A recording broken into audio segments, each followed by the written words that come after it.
कि कानून इतने बना दिए, 2500 हाथ आने की उम्मीद है या नहीं है? बिल्कुल भी नहीं लगता, जेब से वो चले जाएंगे। जितने रेखा गुप्ता जी ने ये नियम बना दिए ना कि लेडीज़ों को ये सुविधा उपलब्ध हो पाएगी नहीं हो पाएगी। कहावत ना कि अपने बिन बुलाए आना मत और अपने घर खाना मत। तो वो वाला हाल कर दिया है, हमें कुछ नहीं मिलेगा। इन्होंने दलितों और मुसलमानों को तो बिल्कुल ही इससे वंचित करने का स्कीम बना दी है। परेशानी है जी, कोई सुविधा वाली बात नहीं है। भाजपा सरकार के तुम किसी को दो भी नहीं और धक्के खिला के थका दो, हाथ जोड़ के तुम्हारे नारे लगाते रहे। अब ये 2500 वाली स्कीम दे दी, अब इसके ऊपर देखना क्या हाहाकार होती है। हालांकि पता है कि लेडीज़ों को पैसा नहीं मिलेगा। 1 अगस्त से दिल्ली में लक्ष्मी योजना शुरू हो गई है। ऐसे में रेखा गुप्ता सरकार ने जब सरकार बनने वाली थी उससे पहले चुनावी मैनिफेस्टो में वादा किया था कि दिल्ली की हर महिला को 2500 रुपये महीना मिलेंगे। उसके बाद अब 1.5 साल सरकार को हो गया है और ऐसे में सरकार ने 1 अगस्त से आवेदन भी शुरू कर दिए। तमाम चीज़ें ऑनलाइन है, लेकिन अगर आप वेबसाइट पर जाएंगे, कानून पढ़ेंगे तो आपका सर चकरा जाएगा कि आखिर ये है क्या। इतने उसमें नियम कानून बना दिए हैं कि एक महिला उसे पूरा कर ही नहीं सकती। ये कुछ महिलाएं मेरे साथ हैं, मातृ शक्ति मेरे साथ है, इनसे बात करेंगे कि कितनी समस्या आ रही है। माता जी क्या नाम है? मेरा नाम सुषमा है, मैं यहाँ की महिला वार्ड अध्यक्ष हूँ। अभी जो ये आपने सुना होगा लक्ष्मी योजना जो चली है, आपने पोर्टल पे अपना आवेदन करा? जी अभी नहीं किया, लेकिन करने वाली हूँ। करने वाली? हाँ जी। उसके रूल्स आपने पढ़े? हाँ जी पढ़े हैं उनके। पूरे कर लेंगी आप उन्हें? नहीं, अगर कोई कमी होगी तो देखो पूरा किया जाएगा, लेकिन हमें नहीं लगता जितने ये रेखा गुप्ता जी ने जितने नियम और ये बना दिया ना कि इनकम सर्टिफिकेट होना चाहिए, 10 साल का यहाँ दिल्ली का निवासी होना चाहिए और एक परिवार में से एक आदमी को मिलेगा, 21 साल से लेकर 60 के बीच में एज होनी चाहिए और जिसके बाद मतलब इतने कानून बनाते कि हमें नहीं लगते। परिवार में किसी पे आपराधिक मुकदमा नहीं होना चाहिए। हाँ, सबसे मेन घर में किसी के पास कार नहीं होनी चाहिए। 250 यूनिट से बिजली का मीटर, 2500 से बिजली का मीटर कमाना चाहिए। जी हाँ जी, अपने अकाउंट में बैलेंस कम होना चाहिए। अकाउंट में बैलेंस कम होना चाहिए। इतने कानून है, कानून लगा दिया तो हमें नहीं लगता ये महिलाओं को से तीनों को ना मिल, अगर नहीं अगर अगर 3 बच्चों से ज़्यादा अगर बच्चे हुए तो उन लेडीज़ों को भी नहीं मिलेंगे, मतलब हैं। तो हमें नहीं लगता कि मतलब इतनी। कितने बच्चे आंटी? 3 बच्चे। हाँ जी।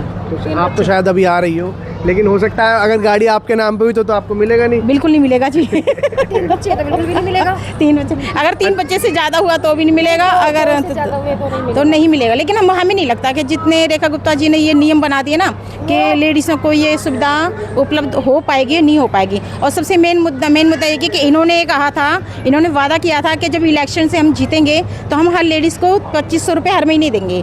लेकिन इलेक्शन जीते हुए इतने दिन हो गए, 1.5 साल हो गए। अब लगा लो आप, अब ये अगले साल फिर इलेक्शन आने वाले हैं जी। अब हाँ जी, अब इलेक्शन आने वाले। अब इन्होंने 1 साल पहले ही इन्होंने अब क्यों ये कानून पास किया है कि नहीं लेडीज़ों को 2500 रुपये मिलने चाहिए। और उसमें से क्या है कि 1500 रुपये ये जमा करेंगे और 1000 रुपये ये मतलब लेडीज़ों को मिलेगा। अब वो 1500 रुपये वो 3 साल बाद मिलेंगे। अब आप ये सोचिए 3 साल बाद मिलेंगे क्यों?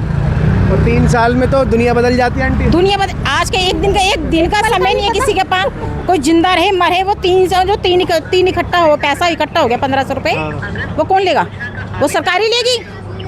ये क्या चीज़ है भैया? ये रिकॉर्डिंग। ये देखिए, ये भैया ने जो है ये कानून जो बता रही है महिला कंप्यूटर वो है, और मुझे नहीं लगता कोई पूरा कर पाएगा। लीजिए आपका क्या नाम है जी? उषा जी। आंटी जैसे अभी हमने इनसे बात की, सीधा सवाल यही है कि कानून इतने बना दिए, 2500 हाथ आने की उम्मीद है या नहीं है? बिल्कुल भी नहीं लगता, जेब से वो चले जाएंगे। क्योंकि साइबर वाले इतने पैसे मांग रहे हैं, मालदार हो रहे हैं, वो तो उनकी तो चांदी कट रही है। साइबर वाले मालदार हो रहे हैं। इनकम सर्टिफिकेट बनवाने जाओ तो 3000 का, अगर हमें लाइन नहीं लगानी, हमें कुछ नहीं करना तो सीधे 3000 होने दो। और फिर भी इनकम सर्टिफिकेट हम जमा करते हैं, उसकी कोई गारंटी नहीं हमें मिलेगा, क्योंकि उसमें शर्तें इतनी है हद से ज़्यादा। और वहाँ जाते हैं, SDM ऑफिस जाते हैं इनकम सर्टिफिकेट बनाने, तो वहाँ इतनी मार हो रही है, वहाँ एक दूसरे के ऊपर लेडीज़ें चढ़ रही हैं, मार कुटाई हो रही है।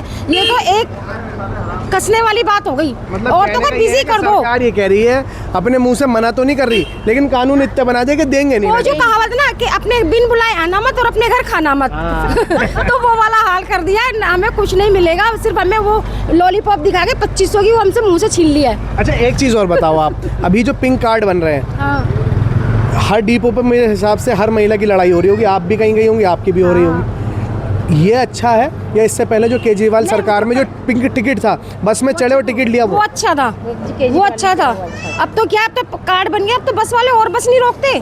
पहले तो बस रोक लेते थे, अब तो बस भी नहीं रोक रहे हैं। पिंक कार्ड वालों की अब बस ही नहीं रुक रही है। देखते लेडीजें खड़ी हैं, आगे बस भगा के ले जाते हैं। हम स्टैंड पर खड़े हैं, उनकी बस वहाँ जाके रुकी हुई है। क्या करें उस पर? इससे तो अच्छा पैसे लगे वो बढ़िया, कम से कम हम इज्जत से तो जाएंगे बस के अंदर। उसमें बस में हमारी बेइज्जती तो नहीं होगी कि आ गई फ्री की लंगर लेने के लिए। इससे अच्छा पैसे लगे। पहले वाली सही थी केजरीवाल? पहली वाली सही थी। आप क्या कहेंगे जी? सर मैं यही कहना है, जो पहले वाली जो केजरीवाल ने चलाई थी, बस में चढ़ो, टिकट लो, अपने पास वो लो, और तो वो अच्छा था। लेकिन अब किसी के पास है। और सबसे मेन मुद्दा ये है, अगर ये पिंक कार्ड खो जाए तो 1 साल तक शायद ये नहीं बनेगा दोबारा जी ना। तो उसके बाद फिर लेडीज क्या सफर नहीं करेगी घंटों घंटों वो है ना। तो इससे अच्छा वो 2 पैसे की टिकट ही ले ले। हाँ। सही बात। तो वो चीज़ है ना। अच्छा। अब एक चीज़, उस चीज़ को संभाल के रखो। कई बार जल्दबाजी इतनी होती है कि इंसान भूल जाता घर पे। अब ये जो केजरीवाल जी ने जो कानून चलाया था कि भी नहीं, हर लेडीज़ को फ्री यात्रा करनी है, बस अपना फटाफट उठो और जाओ, बस में पकड़ो, अपना टिकट लो और बैठो। अब यह कि अपना वो कार्ड ढूंढना पड़ेगा, जाने से पहले 100 बार सोचेगी लेडीज़ कि हमें वो चीज़ लो तभी हमें बस में सफ़र किया जाएगा, वरना नहीं, वरना हम पैसे देकर टिकट लेंगे। तो सर ये कुल मिला के परेशानी है जी। कोई सुविधा वाली बात नहीं है। बस सिर्फ ये है कि भी जनता को एक बार भीड़ करवानी है, एक दूसरे लड़ाइयाँ करवानी है और बिजी रखना। लाइन में लगा लो, कभी सिलेंडर ले लो, कभी वैक्सीन लगवा लो, कभी कहीं लग जाओ, लाइन में लगे रहो। कभी के हाँ देखो, बीच में सिलेंडर के बीच में कितना हंगामा हुआ। फिर ऐसा ही ठीक है, फिर ऐसा ही कर, मतलब इंसान को बैठने नहीं देना। कभी किस कारण कुछ ना कुछ देखो करते रहना चाहिए। अब ये 2500 वाली स्कीम दे दी, अब इसके ऊपर देखना क्या हाहाकार होती है। हालांकि पता है कि लेडीज़ों को पैसा नहीं मिलेगा। कोई भाग्यशाली होंगे जिसके सारे कागज होंगे, और पहली बात तो कागज ही नहीं है किसी के पास पूरे, क्योंकि हाँ अब पहले कागज पूरे करवाओ फिर ये भरवाओ। वो पैसे आए ना आए, लेकिन कैफे वाला जरूर ले लेगा। रमेश भाई, सरकार ने ये पैसे देने की जो स्कीम बनाई है, ये हमारी माताओं बहनों के लिए बनाई है या साइबर वालों, कैफे वालों को मालदार करने के लिए? कायदे में तो साइबर कैफे वालों को मालदार करने के लिए, साथ के साथ ये सिर्फ लोगों को परेशान करने के लिए और महिलाओं को उलझाने के लिए स्कीम बनाई है। कि अभी जैसे आपने देखा जंतर मंतर का जो जेएनजी वाला मुद्दा था, उन लोग मुद्दों को दबाने के लिए ये ऐसे मुद्दे जुमले लेके आती है भाजपा सरकार कि तुम किसी को दो भी नहीं और धक्के खिला के थका दो, हाथ जोड़ के तुम्हारे नारे लगाते रहे। ये वो कार्य हो रहा है। 2500 पे इतनी इन्होंने वो लगा दी है कानून के, भाई आप पूरे करते करते मध्यम वर्ग का लोग और हम जैसे पूर्णवास कॉलोनी का लोग तो परेशानी हो जाएगा। ऐसा लग रहा है जैसे अमेरिका की नागरिकता लेने के लिए भी कम चाहिए होगा। और हकीकत में इन्होंने दलितों और मुसलमानों को तो बिल्कुल ही इससे वंचित करने का स्कीम बना दी है। क्योंकि कहना नहीं चाहिए कि भाई आदमी, उन्होंने कहा है कि भाई 3 बच्चे से ज़्यादा होंगे तो उनको नहीं मिलेगा। एक महिला को वोट, अरे रेखा गुप्ता जी आप दिल्ली के मुख्यमंत्री हो, आपको सभी ने वोट दिया। एक महिला ने वोट नहीं, सभी महिला ने वोट दिया, और आपको वोट नहीं मिलता तो आप जीतते कैसे? इसका मतलब भी आपको मशीनों जीता है तो आप मशीनों को वोट पैसा दे दो, 2500 रुपये, महिलाओं को मत दो। आप एक घर में कम से कम 4 महिला हैं तो उनमें से एक को मिलेगा, तो तीन को क्यों नहीं मिलेगा? सही। दूसरी बात, इन्होंने कहा कि 10 साल का प्रमाण चाहिए। भाई आपने जब आपको वोट दिया तो आपने जब तो नहीं पूछा कि आप 10 साल से या नागरिक हो, जब हम आपको वोट, आप हमें भाजपा को वोट देना। आपको सब ने वोट दिया, जो 18 साल से लेके और 60 साल तक 70 साल तक महिला थी, सब ने वोट दिया, चाहे वो 1 बारी में थे या 10 बारी में थी। इन्होंने सब ने आपको वोट दिया, और आप वोट दिया जब तो आप मुख्यमंत्री बनी देश इस राज्य की। उसके बाद आपने नई स्कीम लगाई कि जी आपराधिक मुकदमे नहीं होने चाहिए। आपने कहा कि घर में किसी के पास कोई पेंशन नहीं आनी चाहिए। भाई मेरे घर में मान लो मेरे परिवार में कोई एक व्यक्ति विकलांग है, उसकी धर्मपत्नी है, और 2500 रुपये में किसका भला हो रहा है? तो उसको भी मिलना चाहिए ना। आपने कह दिया नहीं आपके आदमी को मिलते पैसे तो आपको नहीं मिलेंगे। 2500 भी कहाँ मिल रहे? 3 साल बाद है। उसके बाद आपने कह दिया जी 1000 रुपये आपको मिलेंगे, 1500 रुपये की एफडी। 3 साल बाद आपकी सरकार ने कुछ नया अलग नॉर्म्स निकाल दिया। जैसे अभी आपने SIR निकाला कि भाई 2002 का प्रूफ लाओगे तो आप देश के नागरिक हो। नहीं, आप पे 2002 का प्रूफ नहीं है तो आप देश के नागरिक नहीं हो, आप पाकिस्तानी हो, आप बांग्लादेशी हो।